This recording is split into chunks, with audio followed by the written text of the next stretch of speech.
ધોરણ 8 વિષય English next video lecture start કરીએ. હવે સેમેસ્ટર 1નું એમાં છેલ્લું ચેપ્ટર, છેલ્લું યુનિટ 4 સેમેસ્ટર 1નું સન ટૂર એટલે સૂર્ય તરફનો ટૂર એટલે પ્રવાસ, સૂર્યનો પ્રવાસ એટલે આખું સૂર્ય ઉર્જા ઉપર આખું આપણું યુનિટ છે જેની જાણકારી આપણે યુનિટમાં મેળવશું. એ પહેલાં અહીંયા એક્ટિવિટી 1 છે એને આપણે જોઈએ શું કહેવા માગે છે. સૂચના: your teacher will be read the story, listen to her, then read the story silently. તમારા ટીચર છે જે સ્ટોરી વાંચશે, સમજાવશે અને ત્યાર પછી તમારે શાંતિથી સ્ટોરીને તમારે વાંચવાની રહેશે. ચાલો, એમાં ચિત્ર છે સૂર્ય અને પવન બંને વાત કરે છે. વન ડે, એક દિવસ, wind says to sun. Wind એટલે પવન. પવન છે એ સૂર્યને કહે છે, I am the strongest in the world. હું વર્લ્ડ એટલે દુનિયામાં સૌથી સ્ટ્રોંગ છું, મજબૂત છું. આઈ કેન અપરૂટ ટ્રીઝ એટલે કે હું ટ્રીઝને અપરૂટ એટલે ઉખાડી શકું છું. ટ્રીઝને પણ જડમૂળમાંથી ઉખાડીને ફેંકી શકું છું. I can blow off roofs and અને હું બ્લો ઓફ રૂફ એટલે છાપરાઓ પણ ઉડાડી દઉં છું, વગેરે વગેરે એમ. તો સામે સૂર્ય શું કહે, જો ઓ I C, do and think એટલે કે એણે વિચારવું અને કરવું એમ. એનું મતલબ એવો હતો. લુક એટ ધેટ મેન, સૂર્ય છે પવનને કહે છે જો પેલો માણસ ઊભો છે. Can you make him ease off his coat, તેની ઉપરનો કોટ છે બરાબર તે તું ઉડાડી દે એમ. તો સનસેટ, તારા પવનથી તે કોટને તું ઉડાડી દે, સૂર્યએ એવું કહ્યું. હવે આગળ, oh yes that's very easy you watch. અરે આ તો મારા માટે ખૂબ ઇઝી, સરળ છે, તમે જોવો હોય કે. The wind blows harder and harder. પવન છે ખૂબ જ ઝડપથી, ખૂબ જ સખત પવન ફૂંકાવા લાગ્યો. But the man wraps himself tightly. પરંતુ માણસે પવન ફૂંકાતો હોય તો કોટને ટાઈટથી પકડી લીધો. એમ તો કંઈ ઉડી નથી જવાનો, બરાબર. Finally the wind stop. અંતે પવન છે થાકી ગયો. Now let me try said sun. સૂર્યએ કહ્યું હવે મને પ્રયત્ન કરવા દો. The sun shines brighter and brighter. સૂર્ય છે એ ખૂબ જ વધારે તપવા લાગ્યો, ગરમી અને ગરમી જ આપવા લાગ્યો. તમને ખબર હશે સૂર્ય વધારે ગરમી આપે તો શું થાય, બરાબર. હવે આગળ જોઈએ તો the man takes off his coat and sit under the tree. હવે માણસે, એ માણસને ખૂબ ગરમી થતી હોય, ગરમી પડે ત્યારે કોટ પહેરાય ખરો નહીં. તો એ માણસને સૂર્યએ હાથમાં લીધું કામ, એટલે એણે કહ્યું કે હું જોઉં છું એમ. ખૂબ તપવા લાગ્યો, ગરમી પડવા લાગ્યો. તો એ માણસને ખૂબ ગરમી થઈ, તેથી એણે કોટ કાઢી નાખ્યો અને વૃક્ષની નીચે બેસી ગયો. ત્યાર પછી પવને સ્વીકાર્યું, યુ વિન, તમે જીતી ગયા. You are strongest than I am, તમે મારે કરતાં પણ વધારે શક્તિશાળી છો. એટલે સૂર્ય છે એ સૌથી શક્તિશાળી છે, એવી રીતના કહી શકાય એમ. ચાલો હવે નીચે activity 2, read this dialogue. Vrinda says, mummy where have you kept my project work. મારું પ્રોજેક્ટ વર્ક તમે ક્યાં મૂક્યું? મમ્મી કહે છે ઇન યોર કબર્ડ, તમારા કબાટમાં. Vrinda says and where you have put my colour box. મારું કલર બોક્સ ક્યાં મૂક્યું? મમ્મી કહે છે ઇન યોર ડ્રોવર. ડ્રોવર એટલે કબાટના ખાનામાં એમ. વૃંદા કહે છે I can't find my science book. મને મારી સાયન્સ બુક નથી મળતી. Mummy says I have put also your cupboard. તે પણ મેં તારા કબાટમાં જ મૂકી છે, અલ્સો એટલે પણ. Vrinda says have you put audio CD my bag. તે મારા બેગમાં ઓડિયો સીડી મૂકેલી છે. Mummy say yes of course, હા ચોક્કસ. વૃંદા કહે છે and what have you done my box. અને મારું બોક્સ ક્યાં? મમ્મી કહે છે બોક્સ, વિચ બોક્સ, કયું box? What happen to you see Vrinda. તને આજે શું થયું છે વૃંદા? વૃંદા કહે છે mummy dear I am only confirming sorry. હું માત્ર કન્ફર્મ કરતી હતી, sorry. Today I have project on solar energy in our school. આજે અમારી સ્કૂલમાં સોલર એનર્જીનો પ્રોજેક્ટ છે, સૂર્ય ઉર્જા વિશેનો પ્રોજેક્ટ છે. Mummy says best of luck બેટા. બેસ્ટ ઓફ લક બેટા, કોઈ સારું કામ કરે તો બેસ્ટ ઓફ લક કહીને એમ. વૃંદા સેઝ થેન્ક યુ, તમારો આભાર મમ્મી. હવે નેક્સ્ટ જોઈએ. Next activity 3, here are some interesting fact about the sun, know them. અહીંયા કેટલીક સૂર્ય વિશેની હકીકતો આપેલી છે, જોઈએ. હકીકત તો જાણવાનો રસ બધાને હોય જ, જોઈએ. First, the sun is 5 billion years ago. Sun છે, સૂર્ય છે 5 કરોડ વર્ષ પહેલાંનો છે, એટલે 5 કરોડ વર્ષ નો છે. સૂર્ય છે એ 5 કરોડ વર્ષ પહેલાં જૂનો છે, એટલો બધો. It is 15 crore kilometre away from the earth. તે પૃથ્વીથી 15 કરોડ કિલોમીટર દૂર આવેલો છે. It is the 1,30,000 times the size of the earth. તે પૃથ્વીથી 1,30,000 ગણો મોટો છે. It is just like hydrogen bomb. તે એક હાઇડ્રોજન બોમ્બ જ છે. It produces energy by converting hydrogen into helium. તે હાઇડ્રોજનનું હિલિયમમાં કન્વર્ટ કરે છે. The temperature on the surface is the sun is 6,100 degree Celsius. એટલે તેનું સરફેસ એટલે સપાટી પરનું તાપમાન, સૂર્યની સપાટી પરનું તાપમાન 6100 ડિગ્રી સેલ્સિયસ છે. એટલે એને આજુબાજુમાં રહેવાય નહીં એમ. સપાટી તો વાત અલગ છે. It can turn a rock into gas immediately. તેની આજુબાજુના ખડકને એ જો સંપર્કમાં આવે તો તરત જ વાયુમાં રૂપાંતર એટલા ઝડપથી બાળી શકે છે. The temperature at the centre of the sun about 20 crore degree Celsius. 20 crore degree Celsius તેનું સેન્ટરનું તાપમાન, મધ્ય બિંદુનું તાપમાન છે સૂર્યની. The energy the earth uses the 100 years ago released by sun only 1 second. એક જ સેકન્ડની અંદર 100 વર્ષ સુધી ચાલે એટલી ઉર્જા તે ઉત્પન્ન કરી શકે છે. આ સૂર્યની હકીકત વસ્તુ છે. નેક્સ્ટ હવે આપણો મેઇન યુનિટ ચાલુ થાય છે. Activity four solar energy. In your science book you have read about energy. તમારી સાયન્સ બુકમાં તમે એનર્જી શબ્દ સાંભળ્યો છે, ઉર્જા જેવો શબ્દ સાંભળ્યો છે. Do you know what is meant by solar energy? શું તમે જાણો છો સોલાર એનર્જીનો મતલબ શું થાય છે? વેલ, સારું. It is the energy from the sun.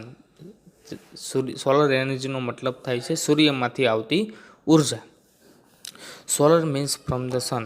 સોલરનો મતલબ થાય છે સૂર્યમાંથી આવવું. એઝ યુ ઓલરેડી નો, જે તમે પહેલેથી જાણો છો, સન ઇઝ બ્રાઇટ સ્ટાર. સૂર્ય છે એક ચળકતો સ્ટાર છે. The earth and the other planets moved around it. સૂર્ય અને પૃથ્વી અને બીજા ગ્રહો છે, પ્લેનેટ એટલે ગ્રહો, જે સૂર્યની આસપાસ ફરે છે. This is our solar system. આ આપણી સોલર સિસ્ટમ છે. સૂર્ય ઉર્જા છે, સૂર્યમંડળ છે આખું. આગળ, in India the sun usually shines very brightly. Bharat જેવા દેશની અંદર સૂર્ય છે ખૂબ જ પ્રકાશિત થાય છે, પ્રકાશિત રીતે ચમકે છે. That is why the Indian summer is extremely hot and long. તેથી ઉનાળાનો જે ભારતનો ઉનાળો છે ખૂબ જ ગરમ અને લાંબો હોય છે. All of us we have experienced the hot summer day. આપણા બધાએ જે આ ઉનાળાના ગરમ દિવસોનો અનુભવ કરેલો છે. વી feel restless during this season. આ સિઝન દરમિયાન, આ ઋતુ દરમિયાન આપણે બેચેની અનુભવીએ છીએ. ખૂબ ગરમી ને લૂ ને તાપ એવું હોય છે એટલા માટે. The strong sunrays causes sunstroke too. ખૂબ જ સનરેઝ, ખતરનાક સનરેઝ હોય છે, સૂર્યના ગરમ કિરણો હોય છે, સનસ્ટ્રોક પણ થાય છે. સનસ્ટ્રોક એટલે જે આપણે સનસ્ટ્રોક કહીએ ને, આપણે પેલું ઝાડા ઉલટીને એવું થઈ જાય તેને સનસ્ટ્રોક કહેવાય, બરાબર. We are forced to protect our self from the harsh રે ફ્રોમ ધ સમર સન. બરાબર. We are force to protect our self. આપણી જાતને આપણે સૂર્યના ગરમ સખત કિરણોથી બચાવવાના પ્રયત્ન કરીએ છીએ. હાવેવર, છતાં પણ, we have invented many ways of protecting our self from the scorching heat. આ દજાડતી ગરમીથી બચવા આપણે આપણા કેટલાક બચવાના રસ્તાઓ પણ શોધી કાઢેલા હોય છે.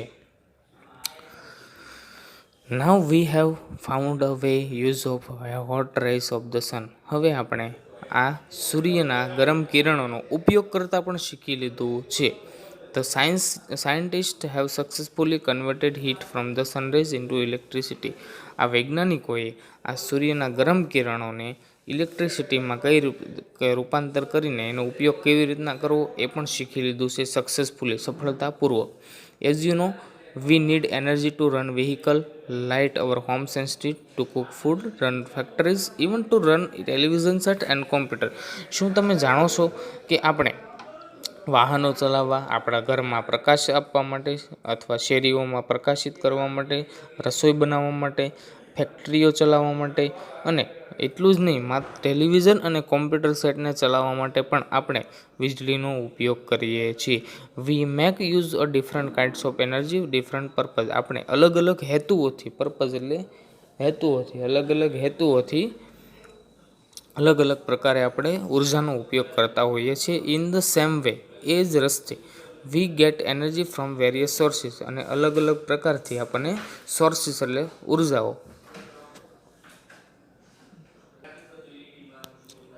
સોર્સિસ એટલે ઉર્જાઓ પણ મળતી હોય છે. This sources are coal, petrol, water, wind and so on. અને આ સ્ત્રોત કેવા છે? તો કે કોલસો, પેટ્રોલ, પાણી, પવન વગેરેથી આપણને ઉર્જાઓ મળતી હોય છે. Scientist have generated electricity from the sun rays. વૈજ્ઞાનિકોએ જનરેટ કરવું એટલે ઉત્પન્ન કરવું, આ સનરેઝ એટલે સૂર્યના કિરણોમાંથી ઇલેક્ટ્રિસિટી ઉત્પન્ન કરે છે. ઇનફેક્ટ, હકીકતમાં વૈજ્ઞાનિકો believe that in warm country like India, એટલે કે આ ઇન્ડિયા જેવા દેશોને ખૂબ જ બિલીવ કરે છે, માન્ય કરે છે, કેમ કે ખૂબ જ ગરમી પડે છે, એટલે જોતી હોય એટલી ઉર્જા આપણને મળી શકે એમ. એટલે આવી રીતના ઉર્જાનો ઉપયોગ કરે છે. નેક્સ્ટ હવે જોઈએ,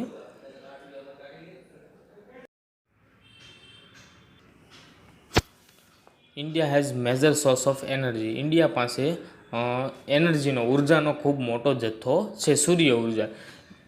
during recent time numerous experiment have been conducted in Gujarat tap natural source of energy. એટલે ગુજરાતની અંદર ઘણી વખત આ નેચરલ સોર્સ ઓફ એનર્જી, આ સૂર્ય ઉર્જાના, કુદરતી ઉર્જાના ઘણી બધી વખતે પ્રયોગ કરવામાં આવેલા છે. The heat from sunrise utilised processed electricity. આ સૂર્ય ઉર્જાની આ ગરમ ઉર્જાથી ઇલેક્ટ્રિસિટી ઉત્પન્ન થાય છે. People have already started making use of solar cooker, solar heater, solar batteries etc. લોકોએ પણ આ સોલર ઉર્જાનો ઉપયોગ કરવાનું ઓલરેડી ચાલુ કરી દીધું છે, જેમ કે સોલર કુકર, સોલર હીટર અને સોલર બેટરી. સૂર્ય કુકર ને એ બધું આપણે વાપરીએ જ છીએ. Have you noticed shining glass like plates on the top multi storage buildings, hospital, hotels, factories, offices. શું તમે ક્યારેય નોટિસ કર્યું છે કે ચળકતી કાચની જે પ્લેટવાળી બિલ્ડિંગો ઉપર, મોટી મોટી બિલ્ડિંગો ઉપર, હોસ્પિટલો ઉપર, હોટેલ ઉપર, ફેક્ટરી ઉપર, ઓફિસો ઉપર ચળકતી ગ્લાસની તકતીઓ હોય છે, કાચની તકતીઓ હોય છે, પ્લેટો હોય છે, તમે ત્યાં નોટિસ કરેલું છે? They have solar હીટર્સ. અને એ બધા હોય છે સોલર હીટર. શું હોય છે? Solar heater.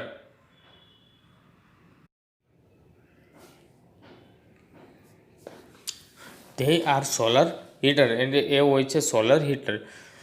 This device કલેક્ટ્સ energy from rays of the સન. અને આ જે સોલર હીટર નામનું જે સાધન છે, ડિવાઇસ એટલે સાધન, જે કલેક્ટ કરે છે, મેળવે છે એનર્જી એટલે ઉર્જા, ફ્રોમ ધ રેસ ઓફ સન, સૂર્યના કિરણોમાંથી ઉર્જા મેળવે છે. This energy is converted into heat. અને આ જે ઉર્જા છે, જે હીટ એટલે ગરમીમાં રૂપાંતરિત થાય છે. The heat produced from solar energy is used heat water. અને આ હીટ, આ ગરમી છે, એ સોલર એનર્જી, સૂર્ય ઉર્જા ઉત્પન્ન કરે છે અને પાણીને ગરમ કરે છે, એથી સોલર હીટર બની જાય છે. This water then is put varied uses such as bathing, cooking, cleaning, washing, drinking, so on. અને આ જે ગરમ પાણી છે એના આપણે ઉપયોગ કરીએ છીએ બાથિંગ એટલે નાહવામાં, રસોઈ બનાવવામાં, સ્વચ્છ કરવામાં, સાફ સફાઈ કરવામાં, વોશિંગ એટલે કપડાં ધોવામાં, ડ્રિંકિંગ એટલે પીવા માટે, વગેરે વગેરે માટે આપણે ઉપયોગ કરીએ છીએ. The energy produced from solar rays can light bulbs and keep our homes, office and street illuminate. અને આ એનર્જી છે સૂર્ય ઉર્જા દ્વારા આપણી ઓફિસોમાં, ઘરોની અંદર અને સ્ટ્રીટ લાઇટોની અંદર આપણે બલ્બ પ્રકાશિત કરીએ છીએ અને આપણા ઘર વગેરે પ્રકાશિતથી ચમકી ઉઠે છે, એના પ્રકાશથી ચમકી ઉઠે છે. એટલે ટૂંકમાં આપણે એ લાઇટનો ઉપયોગ સૂર્ય ઉર્જાથી કરી શકીએ છીએ. There are some villages, industrial area in Gujarat have source of energy is used to light up and streets at night. એટલે કે ગુજરાતના કેટલાક ગામડાઓ અને ઇન્ડસ્ટ્રીયલ એટલે ઔદ્યોગિક વિસ્તારોની અંદર આ જે સોર્સ છે, સોર્સ એટલે સ્ત્રોત છે, એનર્જીનો સ્ત્રોત છે, એ નાઇટની અંદર, રાત્રે પણ ખૂબ જ સ્ટ્રીટ લાઇટની અંદર કામમાં આવે છે. થશ આમ, with their innovation ideas and hard work, scientists have turned bend into blessing. અને આવી રીતના અલગ અલગ ઇનોવેટિવ, ક્રિએટિવ આઈડિયાઝ, અવનવા વિચારો સાથે આ સખત મહેનતથી વૈજ્ઞાનિકોની સખત મહેનતથી આ જે શાપ હતો એ આશીર્વાદમાં રૂપાંતર પામેલો છે. બેન એટલે શાપ અને બ્લેસિંગ એટલે આશીર્વાદ. એટલે શ્રાપ હતો એટલે ખરાબ વસ્તુ હતી આશીર્વાદ બની ગઈ છે. Man has taken help of science and technology and developed the varied ways. Man has taken help of science and technology, developed various producing energy of different sources. આવી રીતના માણસે વિજ્ઞાન અને ટેકનોલોજીનો ઉપયોગ કરીને એનો ડેવલપ કરીને એને વિકસિત કરીને અલગ અલગ ઉર્જાઓના અલગ અલગ સ્ત્રોતો પણ શોધી કાઢેલા છે. The sun is a source of abundant energy. સૂર્ય છે એ એનર્જીનો ઉર્જાનો અખૂટ એબડન્ટ એટલે અખૂટ સ્ત્રોત છે. Let us hope that we are able to use solar energy and provide electricity remote area in our country. Let us hope, ચાલો આપણે એક આશા બાંધીએ કે આ સૂર્ય ઉર્જાના સ્ત્રોત છે એ સૂર્ય ઉર્જા દ્વારા ઇલેક્ટ્રિસિટી ઉત્પન્ન કરીને રિમોટ એરિયા એટલે દૂર દૂર સુધીના ભારતના દૂર દૂર સુધીના આપણા દેશના દૂર દૂર સુધીના જે એરિયાઓ છે વિસ્તારો છે જ્યાં લાઇટ નથી ત્યાં પણ લાઇટ પહોંચી જાય. That's indeed rays of hope isn't it. અને આ તો એક આપણું આશાનું કિરણ છે કે નહીં? બરાબર. એટલે ચાલો આપણે આ પાઠને અહીંયા વિરામ આપીએ. ઓકે, આ યુનિટ છે તમારું પૂર્ણ થાય છે. સાથે સાથે સેમેસ્ટર 1નો અભ્યાસક્રમ પણ પૂર્ણ, 4 યુનિટ ચલાવ્યા પ્લસ એનું ગ્રામર ચાલી ગયું. હવેથી જે નેક્સ્ટ વિડીયો આવશે જે યુનિટ નંબર 1 ફરીથી જે સેમેસ્ટર 2નું હશે. એટલે ખૂબ જ ધ્યાન રાખવા. આગળના સેમેસ્ટરમાં થોડું ઘણું મિસ થઈ ગયું હોય તો નો પ્રોબ્લેમ, પણ નેક્સ્ટ સેમેસ્ટરમાંથી ખૂબ જ ધ્યાન રાખવું, કેમ કે પરીક્ષાઓ તમારી લેવાની ફાઇનલ છે. ભણવાનું ક્યારે સ્ટાર્ટ થશે એ પણ નક્કી નથી સ્કૂલે, એટલે આના સિવાય કોઈ ઓપ્શન નથી. જેથી દરેક વિદ્યાર્થીઓ આ વિડીયો કમ્પલસરી નિહાળવો, જોવો, શીખવો અને એમાંથી અભ્યાસ કરવો જરૂરી છે. Thank you so much.